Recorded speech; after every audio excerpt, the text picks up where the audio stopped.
నమస్తే అండి. ఆంధ్రాలో 2024 ఎలక్షన్స్ ఉన్నాయి కదా, ఎవరు నెక్స్ట్ సీఎం అనుకుంటున్నారు మీరు? సో డెఫినెట్లీ మళ్ళీ జగనే రావచ్చని అనుకుంటున్నాను. ఎందుకు జగన్మోహన్ రెడ్డి గారు? ఎందుకంటే ఆయన వెల్ఫేర్ పైన బాగా ఫోకస్ చేశాడు. కోర్స్ వెల్ఫేర్ కూడా ఇంపార్టెంటే. వెల్ఫేర్ పైన ఫోకస్ చేశాడు. ఆల్మోస్ట్ వాళ్ళు ప్రతి ఇంటికి ఆయనే ఓపెన్గా చెప్తున్నాడు. 87% ఆఫ్ ఫ్యామిలీస్కి నేను ఇంట్రడ్యూస్ చేసే పథకాలు వాళ్ళకి రీచ్ అవుట్ అవుతున్నాయి అని చెప్పేసి. కాకపోతే చిన్న చిన్నవి ఉన్నాయి, బట్ అవి ఏ గవర్నమెంట్లో అయినా సరే అవి కామన్, సమ్ నెగిటివిటీ అనేది. సో ప్రస్తుతానికైతే మోస్ట్లీ పాజిటివ్ నేచరే ఉంది. నా ఒపీనియనే కాదు, ఈవెన్ గ్రౌండ్ లెవెల్లో కూడా సమ్ పాజిటివ్ ఒపీనియన్ ఉంది. అంటే మీకు ఆ పథకాల్లో బాగా నచ్చిన పథకాలు ఏంటి?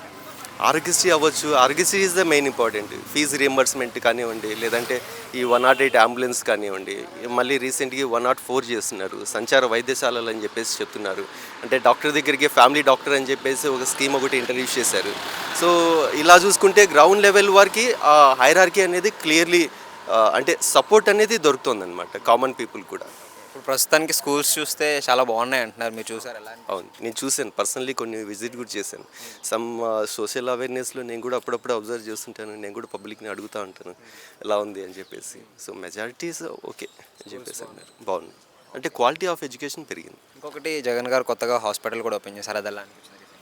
ఇక్కడ Uddanam hospital, it's a major change. ఎందుకంటే చాలా రోజుల నుంచి మనం వింటూనే ఉన్నాం అనమాట.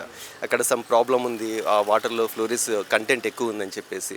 సో దాన్ని అయితే ఇంతవరకు ఎవరు పట్టించుకోలేదు. ఈవెన్ ఎవరైనా చెప్పినా కూడా అది జస్ట్ మాటల వరకే జరిగింది. సో ఒక హాస్పిటల్ ఎస్టాబ్లిష్మెంట్ చేశారు. ఆల్మోస్ట్ వాళ్ళు 750 crores ఖర్చు పెట్టేసి. మంచిదే, వాళ్ళకి మంచి ట్రీట్మెంట్ అయితే దొరుకుతుంది అని చెప్పేసి ఆశిస్తున్నాను నేను కూడా. నెక్స్ట్ ఇప్పుడు జగన్ గారు సీఎం అయితే ఇంకెలాంటి మార్పులు ఆంధ్రాలో చూడవచ్చు? డెఫినెట్లీ ఇప్పుడున్న దానికంటే కూడా ఇంకా బెటర్గానే చేయొచ్చు.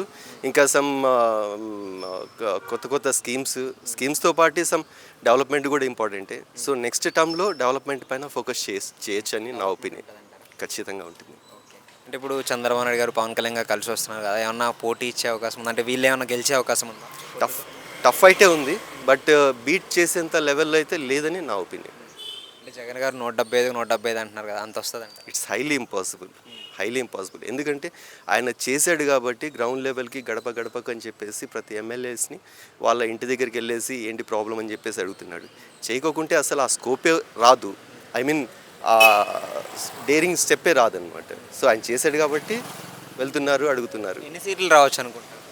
నేను అనుకుంటున్నా అప్రాక్సిమేట్లీ 95 to 100. 95 to 100. అంటే 4.5 సంవత్సరాల జగన్ పాలనలో మీకు బాగా నచ్చింది, అంటే జగన్ గారు ఫస్ట్ సీఎంగా చేశారు, ఒకటి ఏం చెప్తారు జగన్ గారు గురించి? ఫస్ట్ ఆఫ్ ఆల్ 3 క్యాపిటల్స్ అనేది ఆయన తీసుకున్న మేజర్ డెసిషన్. సో అది ఇంప్లిమెంటేషన్గా చేసింటే బాగుండేది. ఎంతవరకు అది ఆన్ పేపర్ అయితే ఉంది కానీ, బట్ ఇంతవరకు ఎవరు కూడా పబ్లిక్కి జెన్యున్గా చెప్పట్లేదు అనమాట. అంటే ఇది మా క్యాపిటల్ అని చెప్పేసి జెన్యున్గా చెప్పట్లేదు. అది ఇంప్లిమెంటేషన్లోకి వస్తే చాలా బాగుంటుంది. ముక్కలో next CM YS Jagan. Thank you.